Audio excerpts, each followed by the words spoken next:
Bismillahirrahmanirrahim. Assalamualaikum warahmatullahi wabarakatuh. Alhamdulillah. Wassalatu wassalamu ala rasulillah wa ala alihi wa ashabihi wa wala amma ba'd. Sobat El-Fadis yang semoga senantiasa dijaga oleh Allah Subhanahu wa taala. Masya Allah, alhamdulillah. Pada saat ini di acara kita yaitu acara El-Fatok, kita kehadiran kita bersama dengan salah satu ulama Indonesia ya. Kita ingin belajar bersama pada pagi hari ini. Kita bersama dengan Kiai Haji Sinwani Adroi BA hafizahullah taala. Kemudian kita juga bersama dengan Ustadz Henry Waluyo Elsa M.Hum hafizahullah taala, dan juga bersama dengan Pak Syaiful Rizal nih. Barakallahu fikum, Masya Allah Kiai, barakallahu fikum. Gimana kabarnya Pak Kiai? Alhamdulillah. Kita senang sekali tadi kita sudah berjumpa dengan Kiai. Ketemu pertama tadi saya sudah merasa Masya Allah, ini aura seorang alim, dan anak-anak merasakan, benar-benar merasakan. Jangan biasa. ini beneran kayak apa namanya, bertemu dengan sosok yang kita ingin mengambil ilmu dan pengalamannya Kiai dalam hal dakwah. Insya Allah kita pada pagi hari ini akan mencari ya, atau mengambil ibrah dari perjalanan beliau dalam ilmu dan dakwah. Masya Allah. Mungkin langsung saja Pak Kiai tentang beberapa mungkin yang ingin kita ingin ulas. Pak Kiai, betul nggih namanya Pak Kiai Haji Sinwani Adroi Soleh. Ya. Ngapunten niki Adroi niki marga nggih. Mboten. Ulama Syafi'iyah. Bukan namanya. Iya namanya abah saya. Oh. Saya kira ini ada Adroi warga Arab mboten nggih. Adroi itu setewana. Bahkan saya ini termasuk Cina dan Arab. Oh, Masya Allah. Enggak lihat tadi. Iya. Jadi Adroi Shihabuddin Al-Adroi, ulama Syafi'iyah ma'ruf takrirat fikihnya itu. Masya Allah. Jadi kayaknya kalau ada Adroinya berarti ya pesantren lah. Iya. Ya ini kita ingin tahu nanti. Dulu bagaimana Kiai dari Soleh.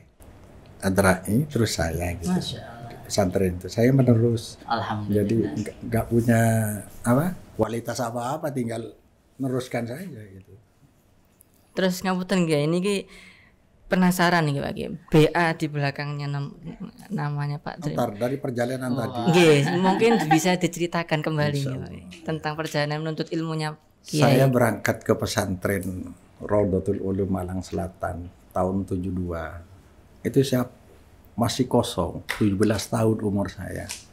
Belum mengenyam pendidikan, nggak bisa baca, nggak bisa tulis. Masya Allah. Waktu itu. Sampai ke Malang masuk kelas 4. Kelas 5, kelas 6, kelas 1 ada pengelompokan untuk dididik tahassus bahasa Arab dengan Habib Hasan Al-Bahrun itu. Itu berjalan tahassus hanya 2 tahun. Semuanya pendidiknya pengasuh pesantren dulu. Habib Hasan Bahrun itu setelah 2 tahun itu mati, nggak berjalan. Saya nuntut, saya sudah dikeluarkan dari PGA 6 tahun, kan nggak punya ijazah kalau terus tahassus ini. Tinggal baca kita sarungan lagi. Saya nuntut ke direktur madrasah, bahasa Maduranya gini. Bahasa Madura nggak apa-apa ya? Mbak nekeng tero ijazah. Engki kultura lanjutakin. Apa itu? Artinya. Kamu pingin ijazah? Iya, saya mau melanjutkan ke perguruan tinggi. Masya Allah. Kelas 3 kan? Kelas 1 Senawiyah kan? Menginjak berarti kelas 3 kan? Tapi nggak sampai. Ditantang oleh kiai itu. Kalau kamu bisa baca kitab di depan saya, besok aliyah ijazahmu. Masya Allah. Padahal kelas 1 Senawiyah. Iya. Waktu itu namanya Kiai Qasim Bukhari. Kiai Qasim Bukhari. Malang juga. Malang Selatan. Iya. Di Malang. Ipar dari Kiai pengasuh saya. Namanya Yahya Sabrawi. Itu pengasuh pesantrennya. Habis itu ijazah dapat saya, alhamdulillah. Doa panjenengan. Belum. Ini ijazah Untuk mau aliyah. ke perguruan tinggi. Aliyah kan ini swasta ijazahnya. Saya bawa ke Surabaya, ke YIN. Kok diterima? Tahun berapa itu? Ya, Tahun 77 kalau nggak salah. 77. 5 tahun saya di sana. Itu umur berapa Pak Kiai? Ya, Ketika tadi kelas iya. 1 Kelas 4 ibtidaiyah saya umur 17 tahun. Berarti berapa itu? tidak ya, kelas 17 tahun. Kelas 4 Kelas 4. tambah 5 tahun. 5 tahun. Iya. Habis itu dapat ijazah ke Surabaya, punya teman namanya Hussein Aziz. Sekarang jadi ketua pasca sarjana di YIN Surabaya. Unsa Sudah sekarang. win Unsa, sekarang. iya. Masih sekarang. Sekarang enggak, Oh, sudah. ganti. Waktu itu saya diterima, tapi syarat ketika mau ujian majelis dulu kan ada itu apa? Doktoral dulu. Untuk mendapat BA itu ujian majelisnya harus dapat ijazah negeri. Saya sekolah lagi di Malang, PGA 6 tahun di Jalan Bandung, Malang Kota. Dapat. Ya saya berhasil. BA itu bukan selundupan bapak anak. Benar ya itu dapat. Di Malang itu. Di- Atau pas di UIN Iya. saya? Di Winsa. Oh, Oh, berarti BA itu dari UIN itu. Iya. Oke. Tahun Fakultas 7 Adab. Oh, tahun 70-an itu ya. Angkatannya sekarang yang satu angkatan 77-an. 70. Teman-temannya yang satu angkatan jadi masih ada. Oh, dari Gulu. Kalau Madura, Gulu. A'la Basir teman saya. Yang jadi rektor kemarin. Winsa kemarin rektornya kan itu. Putranya ke Basir. Anokoya betul. Nah, itu teman saya satu bangku ya dengan saya. Jurusannya sama. Jurusan bahasa Arab. Sudah itu terus saya keluar. Saya kan ditinggal oleh orang tua, nggak punya biaya, saya cari sendiri. Akhirnya bayar SPP saya terlambat. Diskors. Nggak boleh ikut pelajaran cuma 1 tahun ini membuat saya putus asa. Gitu. Setelah lulus Ya kemudian terus menjadi pengasuh di pesantren. Waktu itu masih kakak. Tahun 2012 kakak meninggal, saya hijrah menjadi kiai kesiangan. Kiai. Artinya dulu saya nggak sadar. Begitu kakak meninggal, saya merasa ketakutan. Sebagai pengasuh, saya tahu kalau keagamaan saya ini tradisional. Ternyata nggak nyambung ke Rasulullah Sallallahu Alaihi Wasallam. Iya saya sekarang kiai, di kuburan bukan kiai. Tanggung jawab saya terhadap santri apa? Masya Allah. Itu membuat saya berubah. Bukan karena saya punya kemampuan, tapi karena ketakutan. Kucing kalau dikejar sampai di pojok, takut, Iya. pasti berbalik menggigit dia. Bukan seperti itu kira-kira. Masya Allah. Nggih, Kiai. Ngapunten Ustadz sama Pak Saiful, mungkin saya ingin tanya lagi nih tentang harus digali. perjalanan setelah itu kan kemudian Kiai dakwah nggih memulai Ya, setelah itu kan memulai dakwah. Nah ini mungkin secara singkat Pak Kiai tentang perjalanan dakwah dan sambil sekalian memberikan kita kita bisa mengambil ibrah ini tentang bagaimana Pak Kiai Metodenya. bersikap atau ya dalam berdakwah ketika santrinya Pak Kiai kemudian masyarakat itu ada yang berbeda karakter kemudian apa namanya dan budaya dan bagaimana cara mensikapi seperti itu Pak. Kita ingin mengambil ibrahnya ini. Singkatnya saja, saya pakai metode bakar petasan. Nah, catat. Bakar Teori bakar petasan. Iya. Nyomet mercon yang ring. Gini, kalau saya ngumumkan sesuatu penting ke pasar, orang kan sibuk masing-masing dengan profesi macam-macam. Apa saya secara persuasif diginikan tiap orang kan makan waktu. Tidak efisien kan? Maka saya bunyikan mercon, orang lihat ke saya semua. Satu kata pun tidak akan tersisa, pasti didengar oleh semua orang. Itu yang saya pakai. Tapi sebelum itu saya harus menyiapkan amunisinya.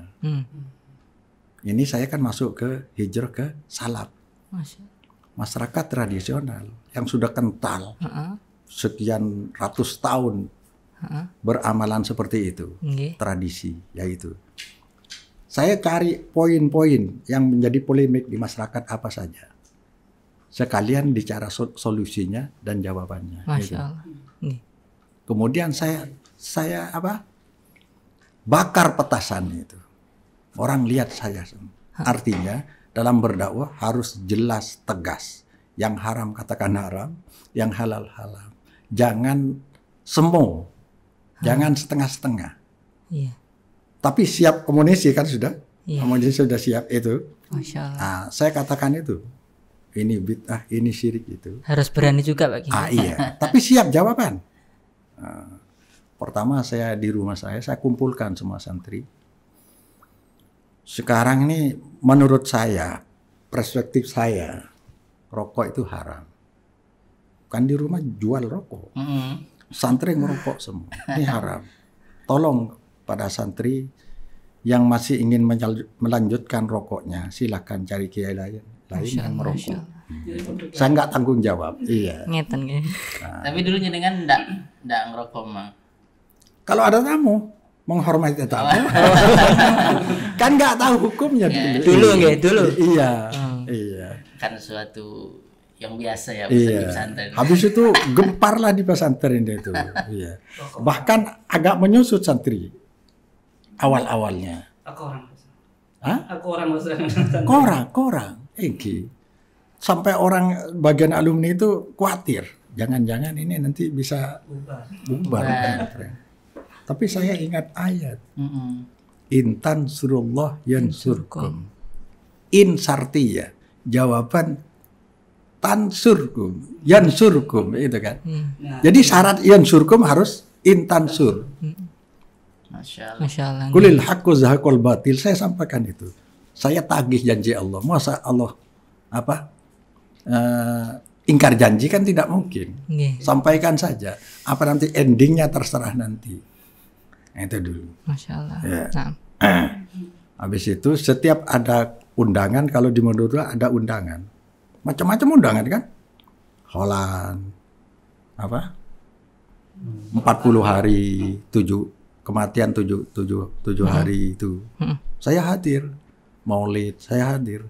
Tapi saya jelaskan tentang posisi dari Maulid itu Masya apa. Allah.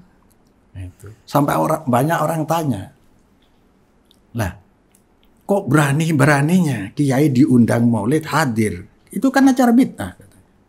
Justru saya tertantang. Kapan saya bisa menjelaskan tentang bid'ah itu? Kalau saya nggak hadir. Nggih. Itu. Barakallahu fiikum Pak Kiai. Ya, Kemudian Pak Kiai, niki kita juga bersama dengan Ustadz Hendri Waliolinsa. Beliau juga punya pesantren tapi online gitu ya. Namanya Moal. Pesantren main-main. Nah, mungkin Ustadz Hendri bisa sambil menjelaskan juga, sambil juga kita bisa mengambil pelajaran kalau membangun keilmuan anak-anak muda sekarang lewat online itu sekarang bagaimana caranya? Ini kan beliau tadi menceritakan pengalaman dakwahnya di masyarakat, Iya. Sekarang mungkin kita ingin mendengar masyarakat kelas bawah juga. Masyarakat. Sekental Madura.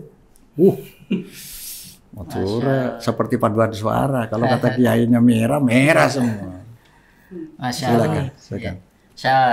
Kalau Mahat Online itu ya itu sebetulnya untuk mengatasi teman-teman yang sibuk. Jadi tetap saja sebetulnya kalau mau fokus ya tetap offline, tapi kita juga nggak boleh tinggalkan celah-celah itu.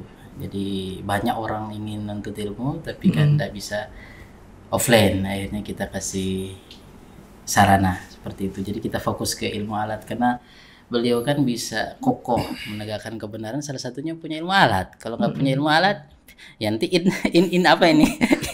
In syarti ya. Jadi memang perlu sekali. Ya, makanya kita di Mual itu bahasa Arab, terus nanti pelan-pelan ilmu-ilmu usul, qawaid. Karena kan kalau qawaidnya kuat, usulnya kuat, ya itu kuat juga. Nah, jadi itu pelan-pelan, walaupun ya mungkin kurang maksimal karena online. Tapi insya Allah lah sedikit banyak sudah mengenalkan, ya membantu ya bagi yang sibuk. Jadi kita fokus kayak contohnya nanti kalau nahu ya dari yang paling dasar sampai nanti yang paling tinggi. Kan sekarang itu kan ya syarat mutlak lah bagaimana mau jadi semi mufti atau ustadz atau penuntut ilmu kalau nggak bisa nahu kan gimana ya gimana nanti bicaranya kesana kesini teori udah masuk IAIN udah masuk mana ilmu alatnya kurang kan gimana bicaranya teori barat tapi teori Islam sendiri kurang. Nah jadi itu jadi kaidah. Jadi kita juga kerjasama dengan teman-teman kita dulu di Madinah sama-sama kuliah udah jadi ulama kan di kampungnya. Ada yang dari Yaman dari mana jadi kan bisa kalau diskusi kalau apa bisa lebih mendalam seperti itu aja. Nah jadi fokus ke ilmu alat untuk membangun keilmuannya belajar yang tadi orang sibuk saja ya. Sekalian bahas kurikulum nih Pak Kiai sebelum nanti ke Pak Saiful Isra yang ternyata beliau ini ternyata murid dari Pak Kiai ini. Beliau ini belajar. Nanti kita ingin kalau belajar di YouTube mungkin. Kalau ini Pak Kiai barakallahu fikum tentang kurikulum tadi kan beliau menyampaikan tentang kurikulum di mual beliau nggih. Kalau Kiai sendiri tentang bagaimana menjadi santrinya Kiai, bagaimana menyusun kurikulumnya untuk santri-santrinya Kiai ya, terutama dalam hal bagaimana cara mengajarkan adab Pak Kiai. Ini kebetulan saya pribadi backgroundnya umum Pak Kiai. SMA Madiun tapi setelah saya belajar di STDI. Tapi saya ini juga takjub sama pendidikan karakter sama pondok-pondok pesantren yang diajarkan di ya dalam apa istilahnya pondok salaf ya, pondok pesantren yang mana punya taksir, punya pengaruh yang lama sampai nanti pun masih inget terus sama kiainya sama ustaznya. Ini kita pengen mengambil pelajaran Pak Kiai dari situ. Bagaimana Pak Kiai menyusun kurikulumnya, kemudian bagaimana mengajarkan adab tadi. Dari awal sudah saya katakan, saya kiai kesiangan kan. Jadi yang berubah saya sendiri secara pribadi. Bahkan di lingkungan saya di pondok belum berubah betul. Jadi sekarang pun masih dalam proses. Iya, kalau masalah adab, akhlak di Madura sudah tertata demikian rupa, sudah lama, sudah terbiasa. Memang sudah begitu. Bahkan hampir wulu lah kalau orang Madura itu. Iya, sama ke kiainya. Luar biasa. Karakter itu yang saya baca dalam dakwah. Karakter orang Madura. Madura itu kalau sudah yakin ke kiainya, jangankan benar, salah pun pasti diikuti, ditakliti. Ini saya manfaatkan. Makanya saya berani ketika menyampaikan yang hak tadi jelas, tegas. Karena sudah tahu. Kenyataan memang membuktikan itu. Ketika saya berdakwah di kampung-kampung, diterima. Ini yang saya cari itu. Sebab saya berpikir gini, Islam ini datang dari Allah, bukan buatan manusia. Jadi ajaran Islam murni yang datang dari Allah. Dan yang mewakili kehendak Allah adalah Quran dan hadis wahyu. Kan? Itu kan? Manusia diciptakan oleh Allah, hatinya dan otaknya juga dari Allah. Kalau dipertemukan dengan cara yang baik, insya Allah klop seperti ikan masuk ke air. Ini yang saya cari, habitat saya di sini. Ini nggak dipahami oleh orang. Sampai Rasulullah kan dikatakan tukang sihir, dihipnotis orang-orang. Padahal ini yang terjadi. Apa kata itu? La tasma'u lihadzal Qur'an walghaw fihi la'allakum taghlibun. Itu. Orang kafir mengatakan jangan dengarkan Quran, nanti terkena pengaruh hipnotis. Walghaw fihi. Kalau bisa jadikan ribut-ribut. Kacaukan bacaan Quran biar enggak mendengar orang itu. La'allakum taghlibun, supaya kalian bisa menang. Itu pun terjadi dalam dakwah saya. Ketika yang diundang saya, orang tuh tanya, dari mana kiainya? Tuh Wahabi, elam orangnya. Iya, takut kena hipnotis katanya. Maka dulu saya pernah punya. Pernah dibilang tadi. Dia bilang tadi. Sudah habis. Sudah kenyang itu. Iya. Enggak, gini, dulu saya punya kegiatan Sabtu akhir istilahnya di Madura tuh. Sabtu akhir setiap bulan Hijriah, ya Sabtu akhir. Itu dulu hanya 40 orang. Sekarang bisa ribuan. Nah itu. Ketika rame, fitnah datang lagi. Saya membayar orang mengaji tiap per orang 300.000. Itu fitnahnya. Fitnahnya. Karena saya didukung oleh Wahabi tiap bulan Dikasih duit. 100 juta. Tukang terimanya ini yang gemuk itu. Siapa? Mas Yusuf. Mas Yusuf. Iya. Oke, tandain betul. Kita minta sisanya. Itu Kalau ada supir saya itu. Nggak mungkin di sana kan ada saingan tuh. Rebu akhir Yusuf. Ada Minggu akhir. Semuanya gagal. Itu tadi. Karena habitat manusia yang beriman di wahyu itu. Tinggal retorika kita dalam berdakwah itu saja. Yakin saya itu. Iya. Kita kan bukan takut mati kan. Setelah kematian bukan kiai lagi saya. Itu yang saya takut tadi. Lah iya. Ini taruhan nasib. Hidup berjalan begitu cepat. Hanya sekali, kalau sekali salah sudah. Subhanallah. Barakallahu Pak Kiai. Ini ada beliau ini Pak Saiful Rizal. Beliau ini termasuk juga Madura mana? Mas dari Madura dan juga belajar di STDI. Mungkin bisa menceritakan pengalaman belajar. Mungkin Mas di Madura juga belajar. Kemudian belajar di STDI, menceritakan pengalaman tahun belajar. 2008 waktu itu wis niat mau ke STDI. 2008 ceritanya. Mudah-mudahan bisa ke STDI 2008. Dilihat biaya nggak cukup, mondok di Pasuruan aja. As-Sunnah kasarnya. As-Sunnah. Ustaz Ali Ibrahim. Jadi 3 tahun. Daftar kasa. Sama itu. Gak apa-apa. Nanti ada diterjemahkan sama Mutarji nanti. Daftar 3 tahun 4 tahun pengabdian ke Kuanyar. Pas tepak ke panjenengan kacang kok nasa sambil usaha kalempi, terus mereka nikah usaha kalempi mulai income usaha karena kan udah Madura kok tuh andi usaha untuk kiai atau untuk ustaz pun pernah nyanda istilahnya lo saya enggak sana. Jadi usaha 2018 takdir lagi untuk STDI karena berapa tahun man 10 tahun. Jadi niat 2000 belum Allah takdirkan 2018. Masya Allah, itu belum pudar semangatnya. Baru bahasa Madura ngerti ya. Akhirnya takdir lagi 2018 sampai makin masih alhamdulillah. Perjuangannya untuk belajar ya Pak ya. 2008 niatnya 2018 10 tahun. Masya Allah. 10 tahun buru. Ini Ibnu Hajar ini. Makanya orang yang sampai dosen dapat tentang beli dosen. Murid tuh ya. Maka dosennya lebih ngodal. Masya Allah. Enggak, di sini muridnya banyak yang pendekar-pendekar. Oke, mungkin ini kan beliau kader dari Maduranya sama nggak sama?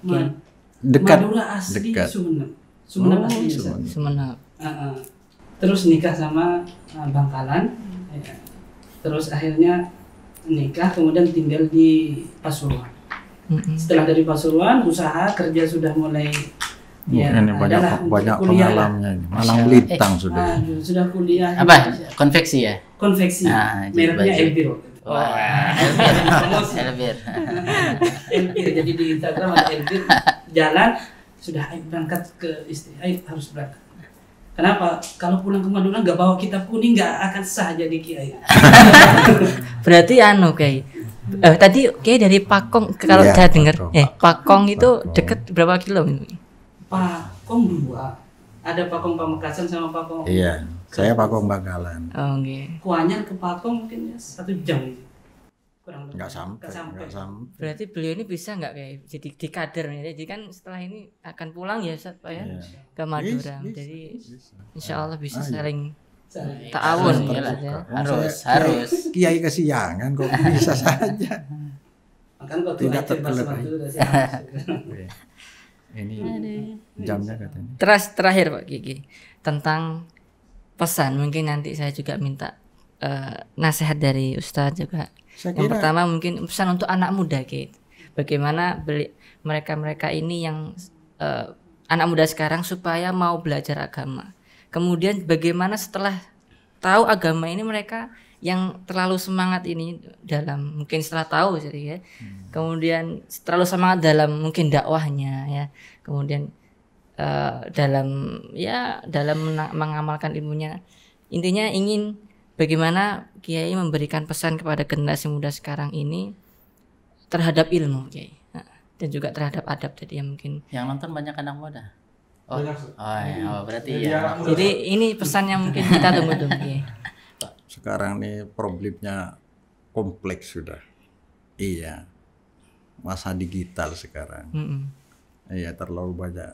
Nabi yang dulu pernah susah khawatir ketika kelak inna mimma akhafu alaikum ma yuftau alaikum min zahratid dunya wa zinatiha. Sebagian yang aku khawatir kalau Allah sudah membuka pintu kemakmuran dunia, katakan itu. Zahratid dunya, bunga-bunga dunia, wa zinatiha. Bunga kan indah dilihat kan ya. Baunya harum, tapi kalau dimakan pahit. Kalau dimakan. Iya. Nah, sekarang nih. Kalau bunga desa Kiai. Kenapa? Kalau bunga desa apa itu kan? Seperti sekarang ini kan banjir nih. Iya. Banjir budaya sekarang. Ya, luar masuk semua kan globalisasi sekarang ini. Global itu dalam bahasa sederhananya kan banjir, nggak bisa dibendung, dibiarkan luber kemana-mana, itu kan. Gimana caranya seperti itu? Kalau banjir datang, memang orang semua membutuhkan air, kemajuan membutuhkan kita. Tapi untuk menyaring yang baik-baik kan sulit. Sebab yang masuk itu bukan yang baik saja. Termasuk bangkai juga masuk. Sekarang iya.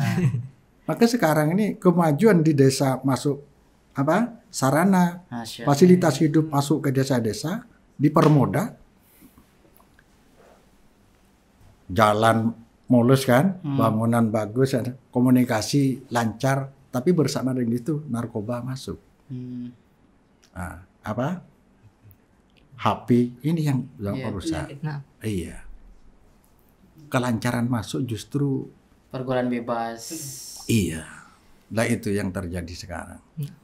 Maka saya sulit juga untuk mencari solusinya sekarang ini. Karena saya sudah menjadi orang tua ini, nggak ngalami seperti itu. Cuman ciri dari kemajuan dunia ini cirinya dua, memperindah, mempermudah. Semuanya indah, mempermudah. Ini manusia ini kan punya kehausan untuk memenuhi selera nafsunya. Ini mudah untuk memenuhi keinginan nafsu duniawi, nafsu birahi. Sekarang ini berarti gimana cara anak muda mengontrol yang seperti itu berarti ya, untuk mengendalikan tadi banjirnya tadi ini. Figur contoh sulit didapat. Sekarang sulit didapat. Karena semuanya masuk. Untuk memfilternya sudah sulit. Tinggal kita seperti ini. Al-Quran tadi itu lewat online itu bagus sebenarnya. Jadi setiap lini dalam kehidupan ini kita masuki. Kalau seperti saya sudah tidak menjangkau, saya hanya di pesantren saja. Ini mungkin terakhir pesannya Ustadz Hendri untuk anak muda. Sudah cukup nasihat beliau tadi. Oh gitu saja. Oke. Tapi ada tambahan sedikit. Iya, boleh. Jadi nilai-nilai karakter, adab, akhlak itu gak bisa ditawar. Karena Rasulullah sebelum jadi nabi itu dicetak dulu. Ya enggak? Jadi sampai 40 tahun sudah terkenal dengan yang bagus, teladan. Jadi ketika ada orang nggak suka Nabi Muhammad, itu berarti murni hoax. Ya, murni bohong. Nabi Muhammad tukang tipu, orang gila, tukang hipnotis, itu tukang sihir. Bagaimana tukang sihir mengharamkan sihir? Ya enggak? Nah, jadi ini memang harus mau nggak mau pesan beliau ini. Jadi kalau di online, offline mungkin bisa dikontrol sedikit banyak. Jadi kalau salah bisa diingatkan. Nah, tapi kalau sudah seluas ini bagaimana? Tetap harus ada ikhtiar kita. Jadi kita harus tetap yang pertama mengumpulkan dulu. Jadi nggak mesti harus langsung banyak followernya. Wah, kalau dikit sedih. Kalau pada keluar sedih, nggak usah. Mengumpulkan orang-orang. Kita kan dakwah itu mencari ridho Allah, bukan cari pengikut. Ya enggak? Ini yang berat. Kalau berkurang pengikutnya kan sedih. Nanti sebagian orang kan ada yang lebih baik banyak pengikut tapi tetap lancar walaupun salah. Istilahnya saya gini, dalam kamus dakwah tidak ada istilah gagal. Masya Allah. Karena yang dicari bukan hasil tetapi nilai. Masya Allah. Iya, nilai bukan hasil. Semua para nabi itu dalam sejarah hampir gagal secara materi duniawi. Subhanallah. Masya Allah, Masya Allah. Tapi beliau tuh contoh dari Allah kan, contoh konkret dari Allah. Mereka tidak gagal, cuma Allah ciptakan seperti itu. Artinya ada orang yang diridhai Allah, hamba Allah, tetapi tidak punya santri gitu. Masya Allah, Pak. Tidak harus punya santri. Jadi intinya teman-teman semuanya, jadi yang bisa berbuat, jangan sedih kalau cuma bisa ngajak satu orang untuk berbuat kebaikan, ya, untuk supaya akidahnya lurus, ya, betul-betul berakhlak mulia, mencontoh Rasulullah. Itu nggak usah sedih, cuma 1, 2 orang, 3 orang, karena kan Nabi juga nanti ada yang cuma 1 atau 2. Kita apalagi bukan Nabi, memang nggak punya ilmu alat apalagi. Nah, makanya ilmu alat sangat penting. Standar kebenaran itu bukan mayoritas, yang banyak. Masya Allah, tetapi kualitas. Jadi manhaj dan tauhid. Masya Allah, barakallahu fikum semua Pak Kiai dan Ustadz Hendri dan Pak Saiful Rizal. Mungkin bisa ditambahi juga. Iya, silakan. Mungkin ini bagi thalibul ilmi atau mahasiswa atau santri. Kalau saya lihat ada 2. Saya lihat satu penyakitnya perempuan. Nah ini hati-hati, fitnah paling besar. Dipermudah tadi itu. Perempuan. Yang kedua karena musik. Biasanya gandeng. Nah, kalau 2 penyakit ini masuk santri atau mahasiswa, rusak pelajarannya sudah. Barakallahu fikum. Nah, makanya harus punya prinsip. Thalibul ilmi enggak kenal perempuan kecuali sudah nikah. Nah, itu jadi. Insya Allah bakal sukses thalibul ilmi. Masya Allah. Barakallahu fikum. Nah, ini banyak sekali ilmu yang kita dapat. Sahabat Al-Fadis, semangat dalam belajar, semangat dalam menyampaikan diri saja, dan jangan lupa intinya harus punya ilmu alat, ilmu amunisi untuk bisa. Sebelum berdakwah amunisi. Terus akhlak nomor 1. Akhlak juga. Akhlak yang paling 1 keberanian. Nggak berani ciut gimana? Masya Allah. Yang menang. Jazakumullah khairan semuanya, Kiai dan Ustadz dan Pak Syafir atas ilmunya. Semoga kita bisa bertemu kembali di lain kesempatan. Amin, dan Allah pertemukan kembali di surga insya Allah ya, atau di dunia nanti ketemu lagi insya Allah. Salam takdim saya ke Ustadz Syafi. Masya Allah. Nggak bisa bertemu saya. Insya Allah. Nah, mungkin begitu yang bisa kami sampaikan. Kita ketemu lagi di acara Al-Fatwa yang lain. Kita tutup. Wassalamualaikum warahmatullahi wabarakatuh. Waalaikumsalam warahmatullahi wabarakatuh.